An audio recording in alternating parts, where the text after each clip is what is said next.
जितनी भी सूरत हाल हमने सामने रखी है, आप हमसे बेहतर वाकिफ होंगे, जरा अपना इनिशियल एक एनालिसिस हमारे सामने रखिए, सूरत हाल को कैसे देख रहे हैं?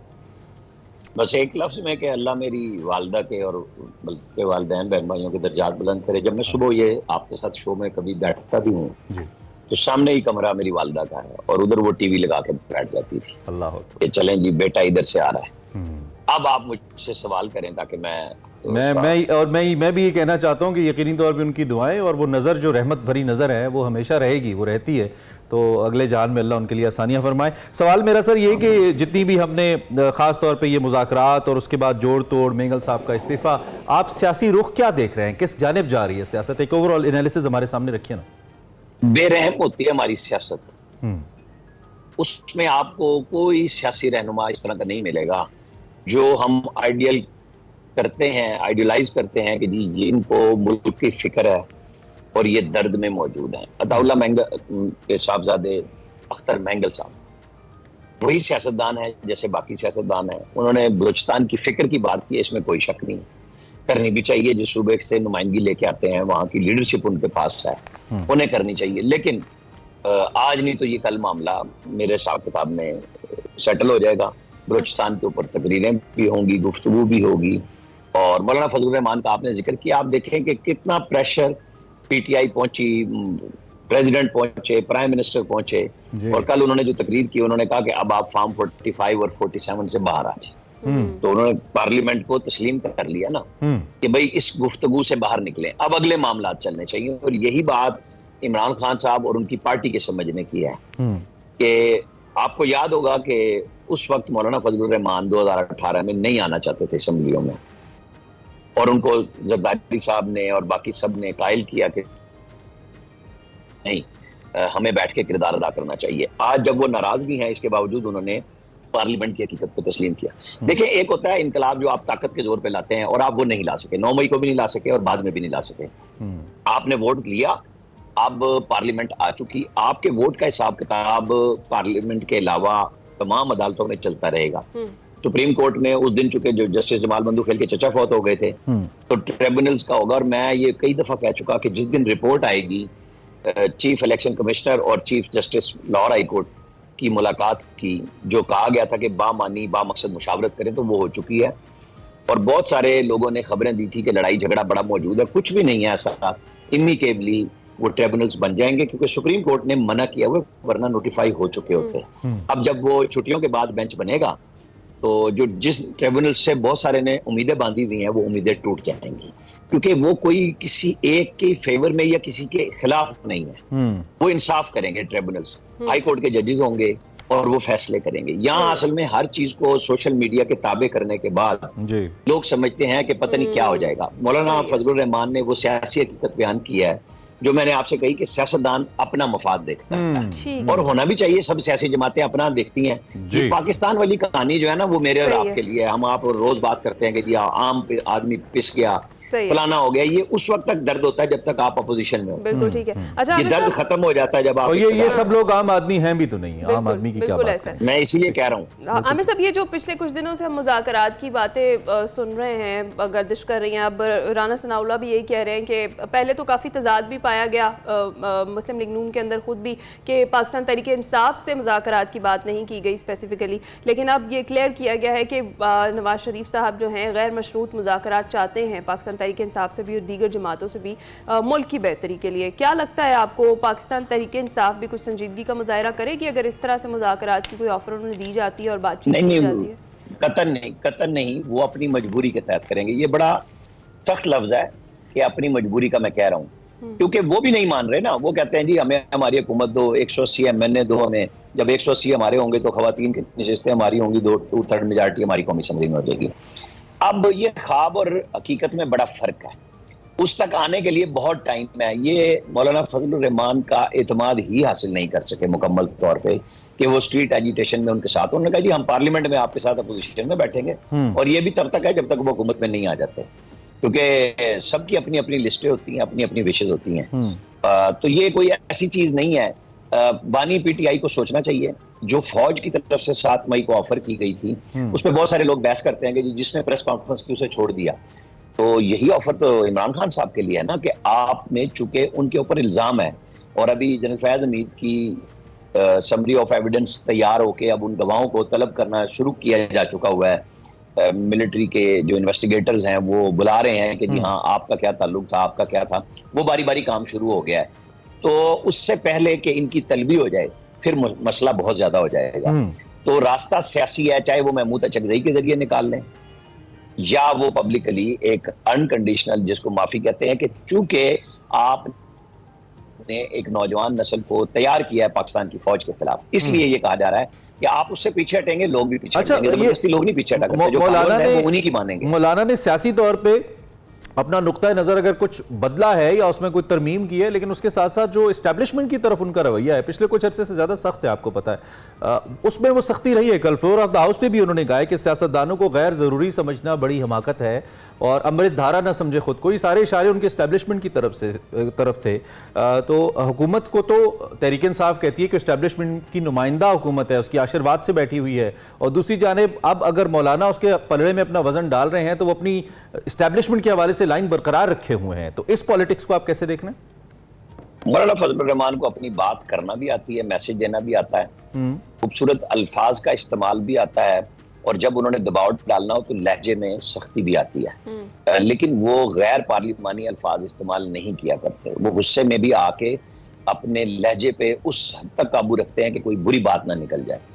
तो जब वो कह रहे हैं कि आप अमृत धारा ना समझें, तो ठीक बात कह रहे हैं ना। मैं और आप भी तो यही कहते हैं ना कि कोई भी अमृत धारा ना समझे, सबको मिलके एक एक कदम पीछे जाना पड़ेगा, रास्ता लेना और देना पड़ेगा।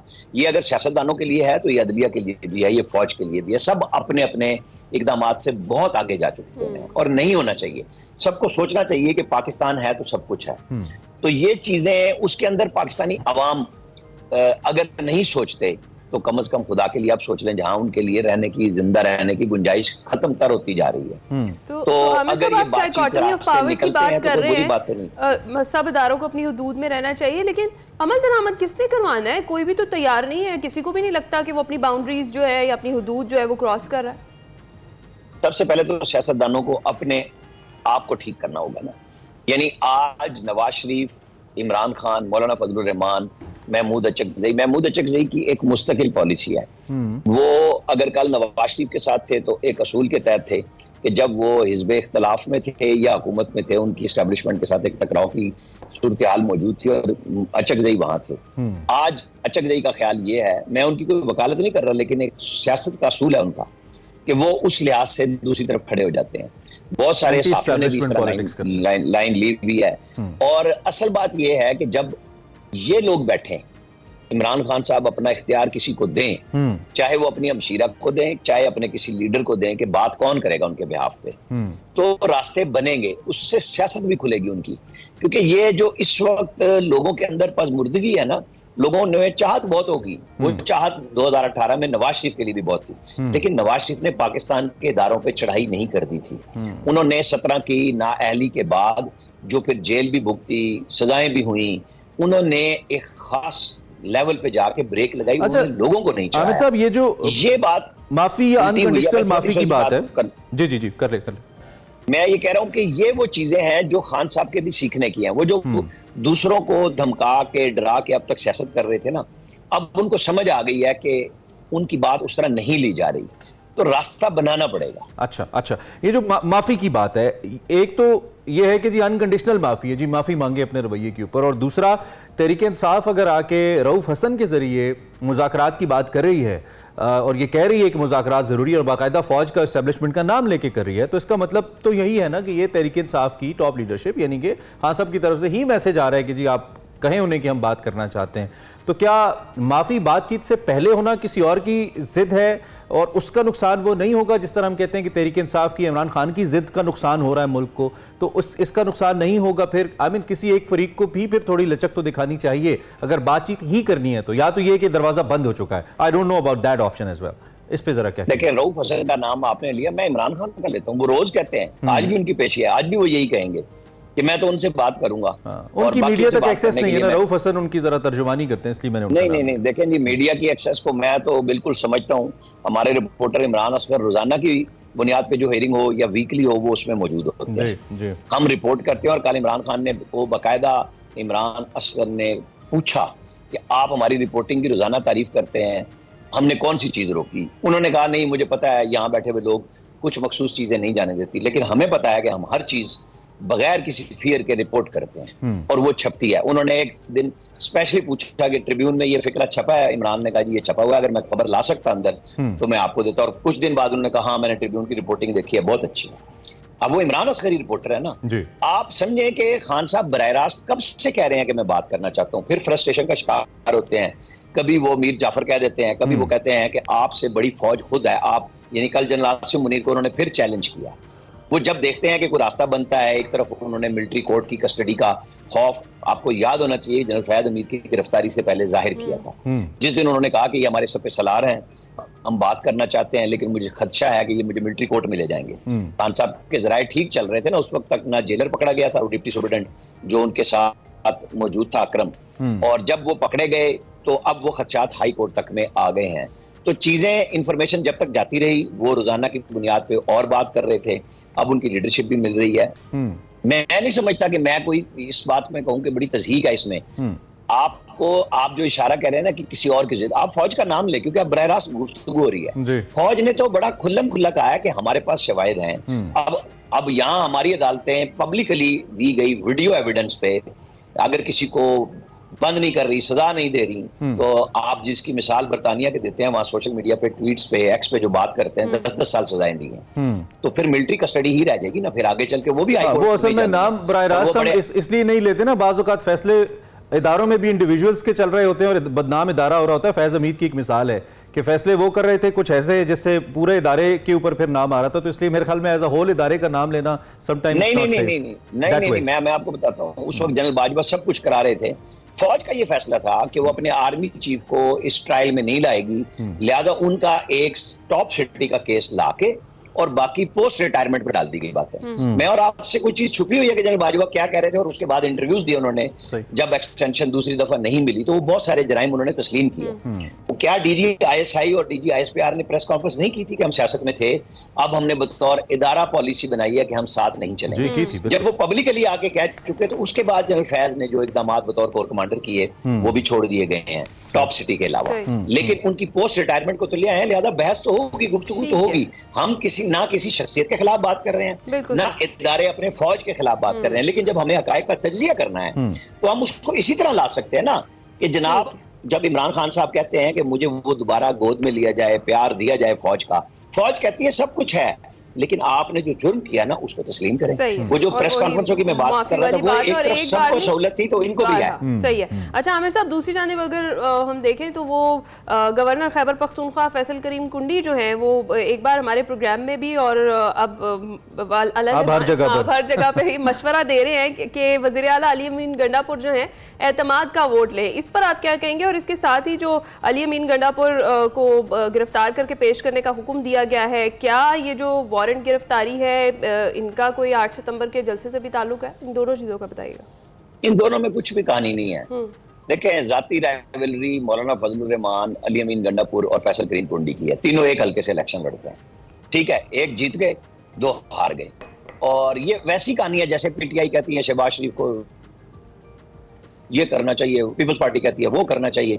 उनके सदर के पास ये इख्तियार मौजूद है कि वो कहें कि शहबाज शरीफ साहब, पीपल्स पार्टी आपसे पीछे हट गया, आप एतमाद का वोट लें। तो गवर्नर को तो ये कहने की भी जरूरत नहीं है, उनके पास आईनी इख्तियार मौजूद है, वो कह दें। ये सब गिदड़ बबकियां हैं, कहानियां हैं प्रेशर डालने की। फैसल करीम कुंडी को क्या मसला है ये कहना कि जी आप एतमाद का वोट लें, वो ले लेंगे। उनके अंदर, पार्टी के अंदर लड़ाई आपस की है, पार्टी की गवर्नमेंट गिराने पे नहीं है। आज तक ये सिचुएशन नहीं बनी है कि वो, लेकिन सियासी तौर पे एक दूसरे के खिलाफ फिक्रेबाजी पहले दिन से जारी है। मौलाना फजलुर रहमान ने 1-2 दफा बयानात देके खुद को पीछे हटा लिया वजीर आला के, उस पे वो नेशनल लेवल पे जाके गुफ्तगू करते हैं ओवरऑल, और एस्टेब्लिशमेंट से गिला करते हैं कि ये मैं हारा नहीं, केपी में मुझे हराया गया, क्योंकि वहां पीटीआई उस वक्त तक और आज भी उनके मुसलसल पीछे है कि आप हमारा साथ दें। ठीक। उन्होंने अभी तक वो डिसहार्ट नहीं हुई। बस वो कल की तकरीर के बाद भी कोई पीटीआई ने कोई लंबा चौड़ा इस गुस्से का इजहार सारी नहीं किया सूरत हाल फजल रहमान पे से। आमिर साहब पॉइंट ऑफ कंसर्न तो ये है कि ये जितने भी सियासी रहनुमा है ना, ये खुद तो बयानात दे देते हैं और बदल भी जाते हैं, अपनी साइड भी बदल लेते हैं, पता नहीं वोटर को क्या समझते हैं। ये सभी सियासी जमातें पहले वोटर की इज्जत पे सियासत करती हैं, फिर बदल जाती हैं, कोई तब्दीली पे सियासत करता है, फिर बदल जाता है, एस्टैब्लिशमेंट के साथ बैठ जाता है। मौलाना ने भी अब यही किया और पीपल्स पार्टी भी यही कर रही है कि एक जानिब तनकीद करके कैंपेन चलाती रही नून लीग पे और अब उसके साथ भी बैठी है। सो आई डोंट नो वोटर क्या सोचता है और क्या सोचेगा कि किस टाइप की पॉलिटिक्स होती रही आने वाले वक्त के अंदर। थैंक यू वेरी मच, आपके वक्त का बहुत शुक्रिया।